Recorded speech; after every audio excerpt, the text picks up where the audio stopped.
Kasaragod പടന്നക്കാട്ട് highway പട്രോളിംഗിനിടെ നിയന്ത്രണം വിട്ട കാറിടിച്ച് ഗുരുതരമായി പരിക്കേറ്റ സിവിൽ പോലീസ് ഓഫീസറുടെ രണ്ടാമത്തെ കാലും ശസ്ത്രക്രിയയിലൂടെ മുറിച്ചുമാറ്റി.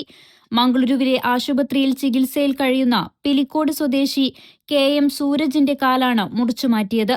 വലതുകാലിന് 70% പരിക്കേറ്റ സൂരജിന് 2-3 തവണ ശസ്ത്രക്രിയകൾ നടത്തിയെങ്കിലും ഫലം കണ്ടില്ല. തുടർന്നാണ് ജീവൻ രക്ഷിക്കാനായി രണ്ടാമത്തെ കാലും മുറിച്ചുമാറ്റാൻ ഡോക്ടർമാർ നിർബന്ധിതരായത്. ഇതേ അപകടത്തിൽ ഒരു കാൽ നഷ്ടപ്പെട്ട മറ്റൊരു സിവിൽ പോലീസ് ഓഫീസറായ ചിറ്റാരിക്കാൽ കുന്നംകൈയിലെ അലോഷ്യസ് മാത്യുവിനെ ICUവിൽ നിന്നും നിലവിൽ മുറിയിലേക്ക് മാറ്റിയിട്ടുണ്ട്.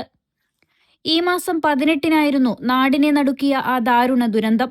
പടന്നക്കാട്ട് ദേശീയ പാതയോരത്ത് വാഹന പരിശോധനയ്ക്കായി പോലീസ് ജീപ്പ് നിർത്തിയിട്ട ശേഷം അതിനു പുറകിൽ നിൽക്കുകയായിരുന്നു ഈ ഉദ്യോഗസ്ഥർ. ഈ സമയത്താണ് കണ്ണൂർ ഭാഗത്തേക്ക് അമിത വേഗതയിൽ പോവുകയായിരുന്ന കാറ് നിയന്ത്രണം വിട്ട് ഇവരുടെ മേലേക്ക് പാഞ്ഞു കയറിയത്.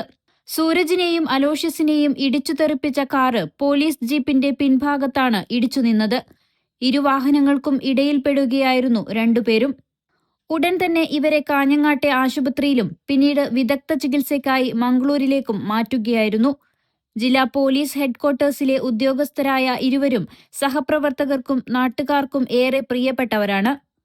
അതിലുമുപരി ജില്ലാ പോലീസ് ഫുട്ബോൾ ടീമിലെ മികച്ച കളിക്കാരനായിരുന്നു കാൽ നഷ്ടപ്പെട്ട KM സൂരജ്. കളിക്കളത്തിൽ വിസ്മയങ്ങൾ തീർത്ത ആ കാലുകളാണ് ഇനി ഓർമ്മയാകുന്നത് എന്നത് സഹപ്രവർത്തകരെയും കായിക പ്രേമികളെയും ഒരുപോലെ കണ്ണീരിലാഴ്ത്തുന്നു. അപകടത്തിൽപ്പെട്ട ഉദ്യോഗസ്ഥരുടെ ചികിത്സാ ചിലവ് പൂർണ്ണമായും പോലീസ് വെൽഫെയർ ഫണ്ടിൽ നിന്നും ലഭ്യമാക്കാൻ ആഭ്യന്തരമന്ത്രി രമേശ് ചെന്നിത്തല നിർദ്ദേശം നൽകിയിട്ടുണ്ട്.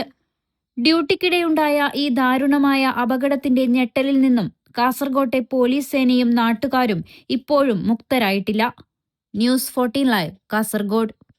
You have reached the complete wedding mall in Kerala. രാജകുമാരിയുടെ വിവാഹ വസ്ത്രം അതിഗംഭീരമാക്കാൻ പോകുന്നു.